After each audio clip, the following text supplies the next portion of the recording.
Do you want to start a business, get out of the office, achieve happiness and success while crushing life? This is Boss to Boss, the place to be for that extra motivation to get up and follow your dreams while learning from the ones who have already done it. And now for your host, Miro Wieslow. Welcome to Boss to Boss. Today's guest will help you take your brand from one step to the next with his communication designed to connect, break through, and sway your audience. Marcus Norman, the winner of the Hodgepodge. And what you got me thinking about Hodgepodge. Apologies. Welcome to Boss. Today's guest will help you take your brand from one level to the next with his communication designed to connect, break through, and sway. Marcus Norman, aka the winner of the Boss to Boss logo design contest. It's a pleasure to have you on, sir. How you doing? I'm doing great, Miro, and thanks so much for having me on. I really appreciate it. I love the logo. Yeah, we've been working for a little while, actually. We worked, I met you while getting some design work for Hodgepodge, and I didn't ever actually see your face until now. Well, until Steve Wiley did a video with you first, Right. and now me. So it's great. Today's a breakthrough day for all of us.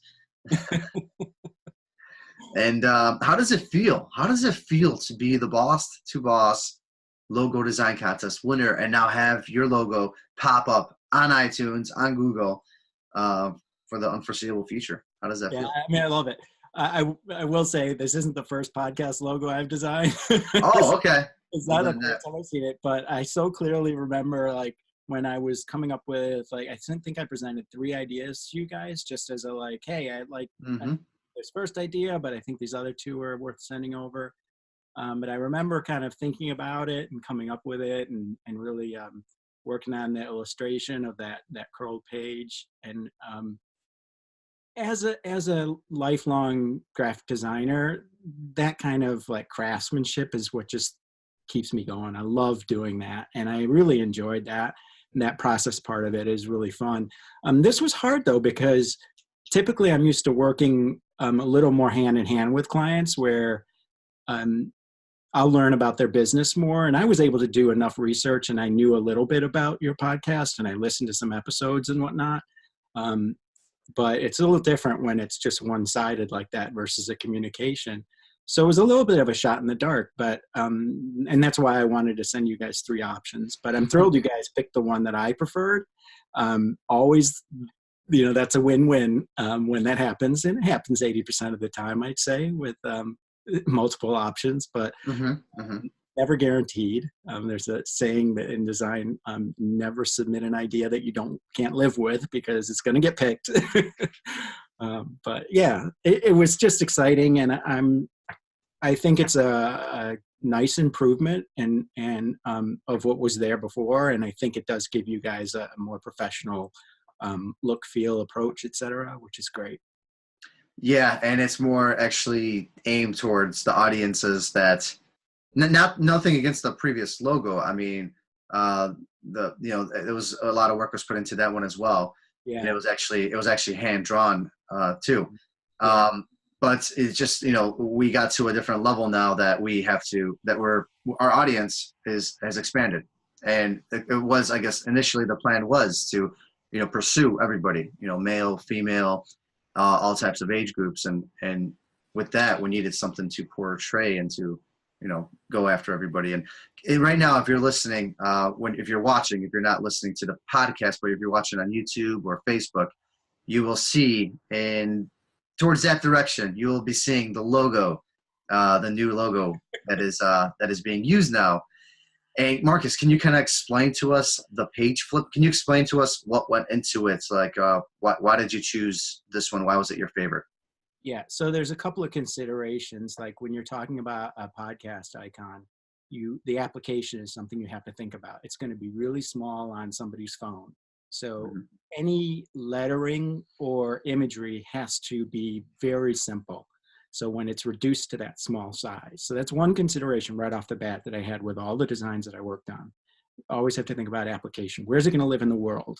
And then the second part of it was conceptually, the idea of boss to boss is about transformation, right? There's a change that's happening. There's a process you're going through. There's a new reflection. And so this turning the page idea felt like a metaphor that was really relevant. And to create that in a graphic way, I thought was kind of interesting, with that page curl literally breaking out of the space to activate the logo just a little bit more, give it an organic edge versus just a straight rectangle. The idea there was, can we make this stand out a little bit? Can we differentiate a little bit? We've already got the big bold type kind of doing that. And then the color scheme, which you and I worked on, you and Steve and I worked on together. But I think all in all, it's got a nice, strong presence to it, which is great. Yeah, that's for sure. There wasn't as much back and forth, as you probably normally would have, right? We sort of like, that was it. Couple minor changes, and that was about it. Yeah. Sort of ran with it. And so your story, you did, or I know that you were definitely working design somewhere else at a point. Yeah. When did you make that breakthrough yourself to go and go for it and run solo? Yeah, so I I went through classic design school, which I loved, U of I in Champaign, have a degree in BFA in design, and immediately started working for different agencies downtown. Essentially, I'm a lifelong Chicago, well, not lifelong, but I've lived in Chicago since I was 7, 7, 8. And I worked at 4 different agencies over the years. I think the last one I was with, I worked for almost 20 years at.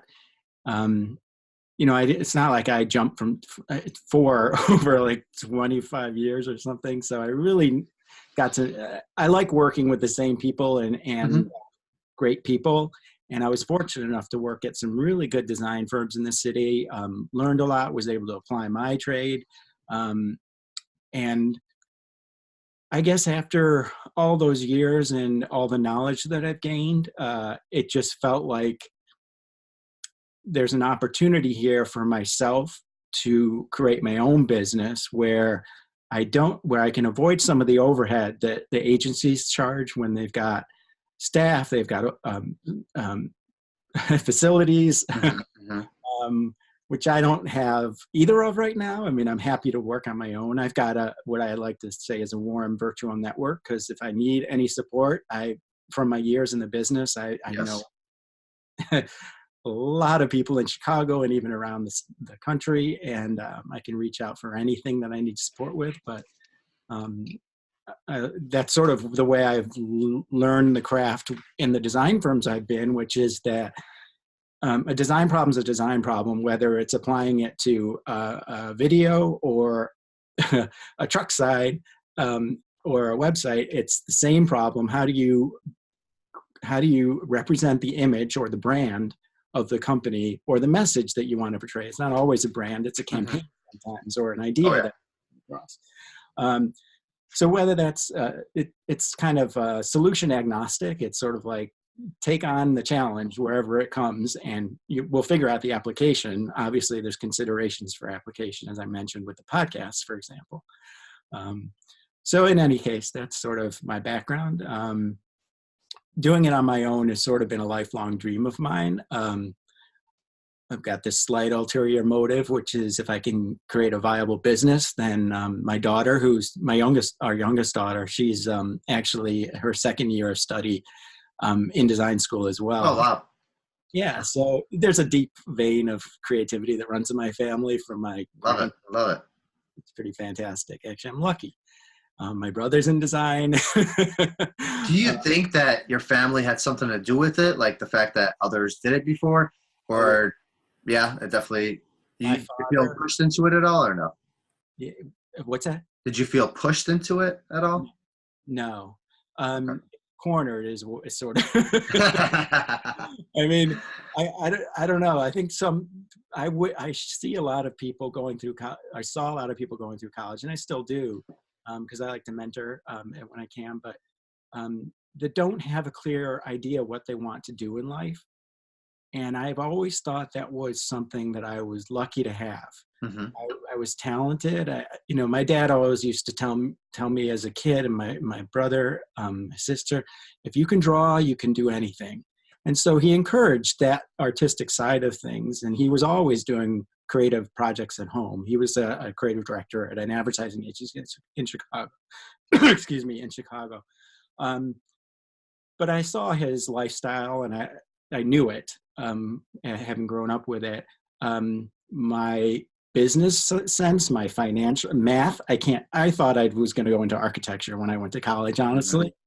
And as the math started piling up, I thought, this isn't for me. I'm just not, I can do basic geometry, I can do algebra or trigonometry. I can't do it. I just can't wrap my head around it. So I've always loved graphic design and the idea of what that represents. And I very naturally fell into it. So, yeah. That's interesting. Yeah, because a lot of times, like I speak about kind of the opposite, where for me, I fell into numerous things, but for me, it was almost like being pushed into those things, and I almost rebelled and had to kind of go out and try out different ways, different things. So for you to stick with it, that means a lot. That means you truly did have a passion, and you're here for a reason. Yeah. Like I said, I think I'm lucky. Mm-hmm. I don't know. Everybody needs some motivation. Yeah. It's going to come from somewhere, whether it's path of least resistance, which may be mine, or outside pressure that's going to kind of crystallize a diamond, maybe. I don't know. Has there been a mistake or two? There has to be at least one. Something that you made now starting up a business, that someone could hear and learn from if they're in the same steps and they're trying to do the same thing as you. Yeah. So recently, I mentioned I've been on my own for a year, and I've had a few ideas in the past that I've never really had time or energy I could put towards it, that I've kind of done at this point, or I've kind of started to entertain now that I'm more flexible with my time. I'm not beholden to anybody's time right now other than my own, and keeping my business afloat. But I did have this idea to design this product that I had produced I partnered with a guy and a friend of mine, actually, and we put it online for sale, thinking there'd be a market for it. And I think we've had 2 sales in 3 months. So that's not happening. Well, I mean, is that really a discouragement though? I mean, well, things take time. It's interesting because yes and no. Mm-hmm. I've honestly thought that there was an opportunity to take advantage of with a little bit of a topical news sort of cycle with this product. And I think you're right. Patience is something that I'm not experienced with needing to have with product launch. I've never been in this position necessarily where I'm the client and I'm the person who's producing it and I'm the one who's marketing it. I've always been like, I'm going to give you marketing support for your company, help you sell your product or your service. So in this case, having to be patient is really different for me, and something I'm learning right now. So. Is it something you can share right now, or is it something I really don't want to? No. Okay. Actually, there's another endeavor that another friend of mine who he and I recently got together, and we're creating a line of enamel pins that are specifically related to the bicycling community. So he and I are both avid cyclists. I mean, I typically don't like to drive my car. I just ride my bicycle wherever I go. I think I mentioned this to you. I don't know, but I take it pretty seriously because I love bicycling. It keeps me healthy. It's better for the environment. It's just all these reasons where if my wife doesn't take the car, my daughter took our car to college, our second car to college. My wife takes it every day. So I'm sort of like forced into it, but it's awesome. And he's an avid bicyclist as well. So we started creating these pins, and that I will promote. That's something that we recently created, this website called modeandmeans.com. And we just have a handful of pins designed at this point. But he and I are just having a lot of fun creating these little designs, getting them produced, and we'll get them online. And we're just having a lot of fun with it because it's something that he and I are both very passionate about. The other idea that I mentioned, it wasn't anything that I was passionate about, and reason I don't want to share it. Got it. And I don't know why I did it. I'll be honest. I mean, I overextended on it, and it's just, I don't know. If it starts taking off, great. But well, when it starts taking off, that's when you'll be back on the show talking about how it was secretly your favorite idea. At the moment, I don't want to talk about it. Right, I'll take your word on that, Miro. I mean, honestly, I don't know what the margin and how big this product sells for, but 2 sales in the first 3 months is not too bad. Like, I'm thinking when I started up Hodgepodge, yeah, I mean, it took a while to really get things going. It took a few months. Like we didn't have that much, at first. I'm thinking from a service side. I don't know if it's more of a product, it sounds like, but yes, it is. I mean, things, you never know. You just never know. Yeah. But one thing could happen and the next thing, boom. Right. I think it's important to be trying though and learning from it. And now knowing, with this next product with for the cyclists, which mistakes to avoid, which I'm sure there's already something there. One thing I've learned is like that, if you're just starting out with a product, and I think this is true with a service as well, but it's like you can't invest too much into it initially. You've got to kind of prove the concept works. Mm-hmm. And I think that's where that one idea went a little overboard. We just ordered too many of them without really knowing what the market would be. And there was no way we could test for it. I mean, with limited resources, how are you going to test? So with a little bit of like ethnographic, meaning talking to people, friends and people we know, it felt like there was a market. I don't know if that was a fair assessment. But yeah, that's sort of the... that's important.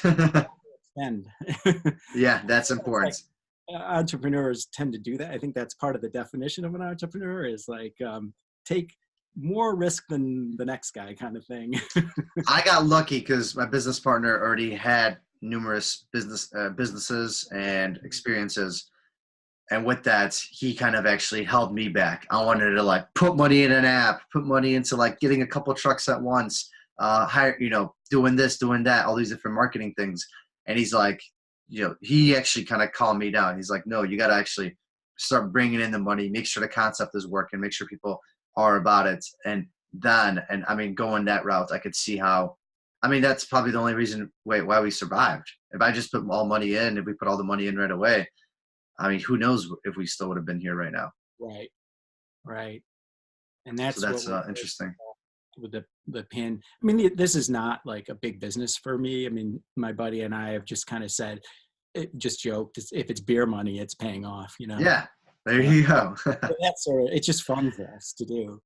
That's modeandmeans.com. You'll see what I'm talking about. Hey, it's Instagram, you'll see them.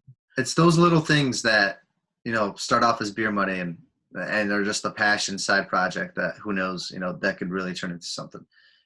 Yeah. That's awesome. Possibly. It's just an extension of like a design project, which is what it's what I do. I love doing it. So it's good to hear.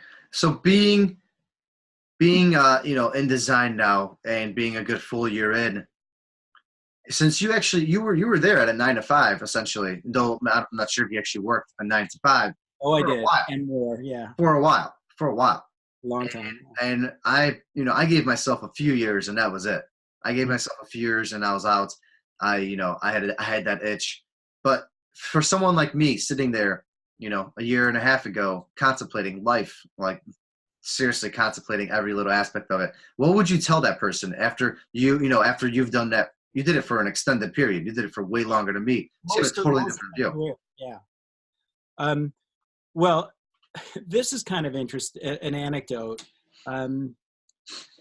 This is maybe 2 months into my being on my own. And my wife, who's always been like incredibly supportive, she still is, of my career and whatever I choose to do, being on my own. She's been a wonderful support. A couple of months in, I was showing her a project I was working on, and she commented, she said, "Marcus, this is really cool. I mean, this is different than anything you've done in the past."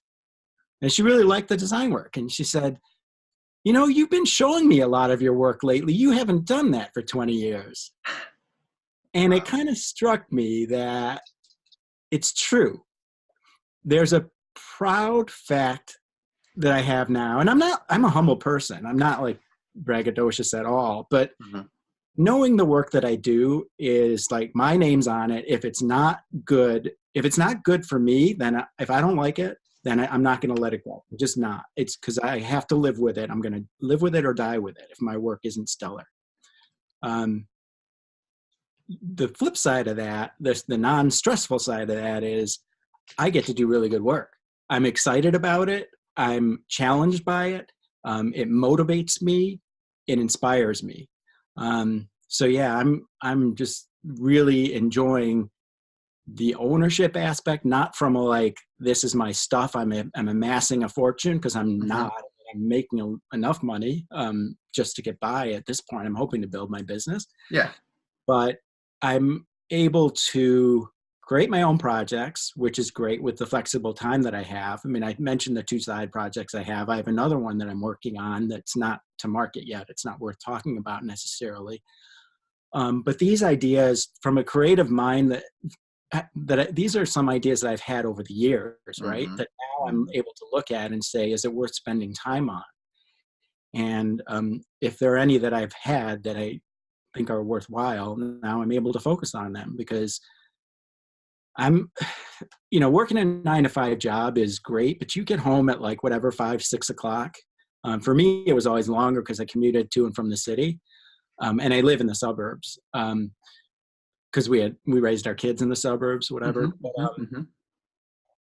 Did you work in the city? Yeah, in Chicago. Okay. Yeah. But you're kind of spent when you get home, after a long day of working.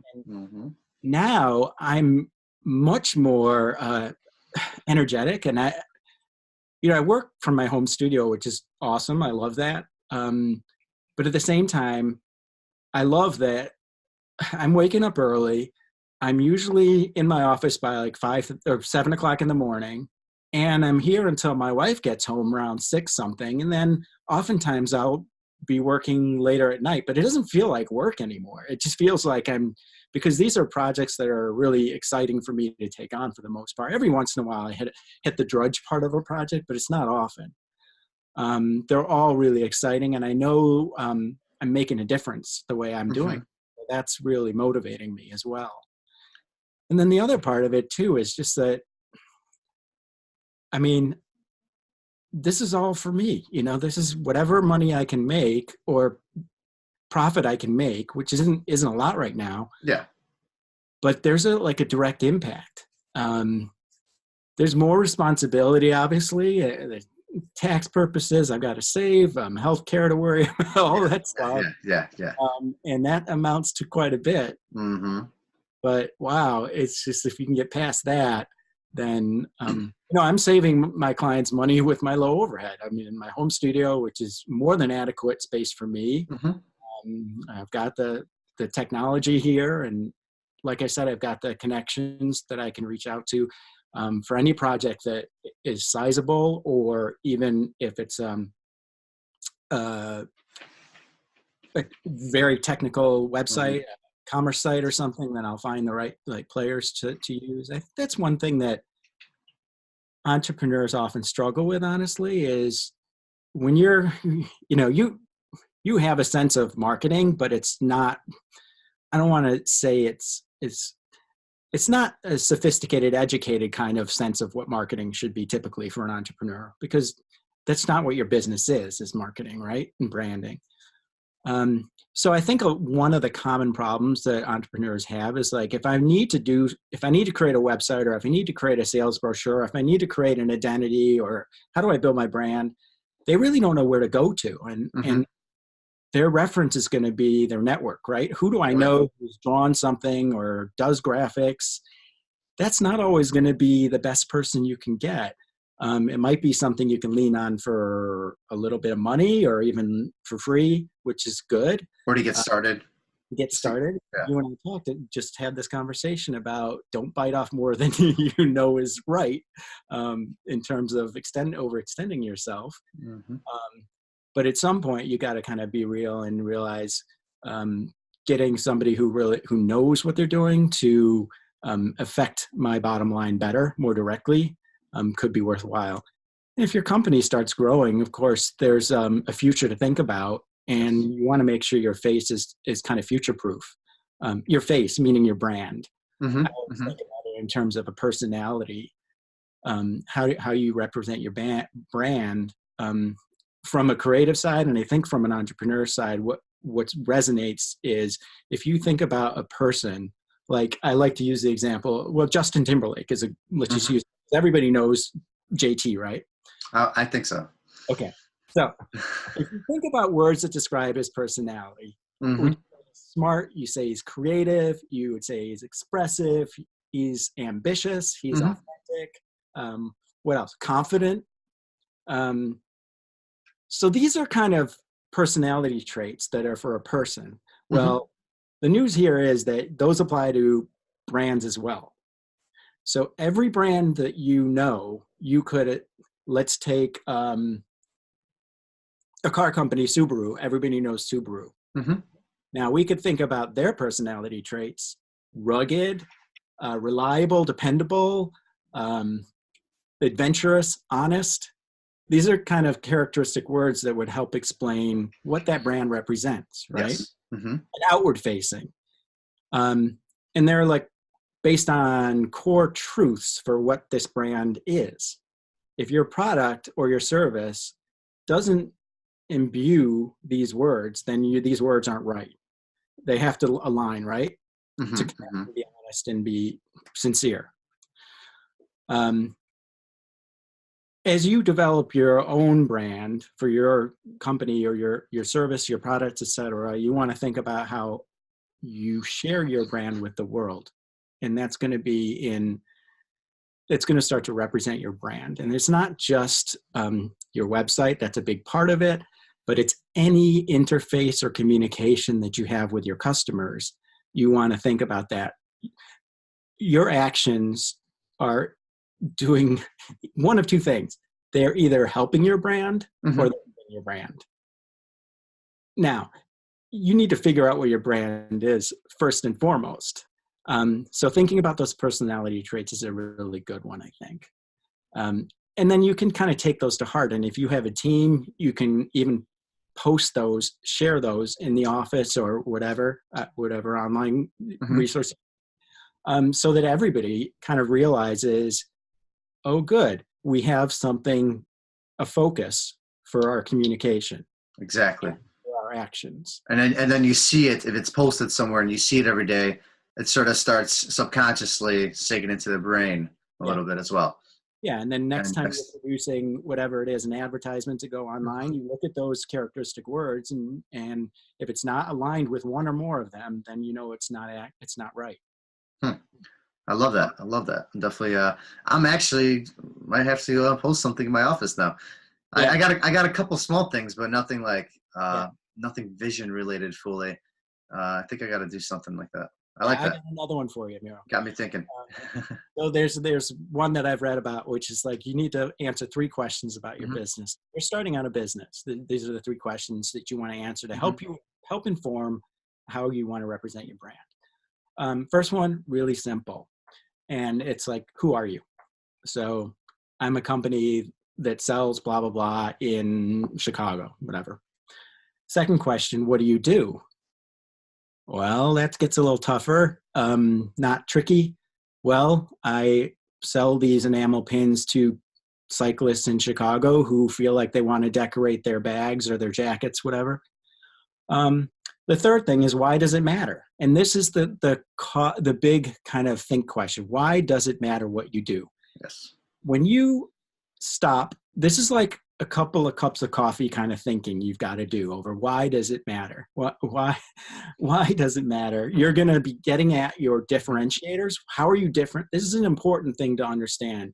You've got a crowded marketplace. How do you differentiate yourself from your competitor? It's interesting because the human brain is wired to look over what is the same and pick out what's different. And I'm going to use a visual example for you. Imagine a page, a white page of paper, and it's got red dots all across the page. Whatever size dots, it doesn't matter. They're all, one of them is black. Which one are you going to look at? All right. So the second thing. You got me. The second thing at why does it matter that you're going to do is you're going to be thinking about your authentic brand, right?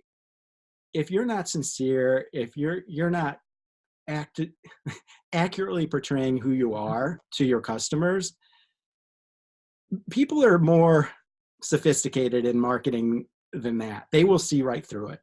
If your outward face doesn't align with what you're offering, then they're going to be confused. You would never see Porsche coming out with some sort of Humvee because it's not authentic to their racing pedigree. So who would a Porsche Humvee? It's confusing at most. The other part about that, why does it matter? And this is a little push and pull you have to do with your brand, because, or your communication in general, is you're going to think about things that are rational. Like my buttons cover this. They have pins on the back that last. They're strong. They're enamel, so they're impervious to wear, whatever. These factual kind of rational thoughts. But the other part of it you want to think about is more emotional. You will naturally think about it. When you think, why does it matter? You're kind of getting at an emotional reason, right? For my own company, I think about like, well, I've been lucky enough to have 20 plus years of experience at agencies where I can now bring my knowledge, my experience. So you're saying no regret with staying for that long? No. For me, I can use it as my, why does it matter? Yeah. So for me, it's part of my story that I can share with clients to say, I've got that experience now and knowledge, and I'm taking it on my own, where I can essentially do work for less money. So save overhead. So that's part of my story. Why does it matter? Meaning, why would you use me over somebody else? Yeah. That's my story, right? So if you're going to seriously think about that, why does it matter? For some companies, it's not going to be as difficult as others, but it involves serious consideration to answer that question. So yeah, who are you? What do you do? And why does it matter? Who are you? What do you do? And why does it matter? I know the listeners will find that very useful. That's a good way to look at it, especially if you're still there at your 9 to 5 and you're debating if you have a good enough idea. Yes. Those are key questions you probably need to answer right before you get out there and do anything. Well, the first two, no question. The third one, yeah, that's going to be like the proof. That's good. That's a great way to focus. A great way to look at it. Well, Marcus, we're now on to our listeners' favorite segment Welcome of the show. To the round with no name, because they're all taken. All right, so you're gonna have 5 seconds to answer every single question. Yeah. 5 seconds to get something out. That's it. Otherwise, Steve is on my speed dial, and we don't want to have to deal with Steve again. I mean, I don't want to deal with him. I don't think you do either. So let's just get it, man. Let's get it. Without further ado, what is your favorite book? Oh gosh, years ago as a kid, I read Where the Red Fern Grows, and it's stuck with me. I've never forgotten that book. So yeah, I'll have to check that out. Who is your favorite designer? Milton Glaser, probably. That's a good question, but because I've thought a lot about that. But he's been around forever, super smart, very wise, and he's imparted some really good perspective on design for me. Yeah. If you were stranded on an island, what is the one item you want with you? It can't be a pad and paper or pad and pen. Sharp knife. Sharp knife. I like that.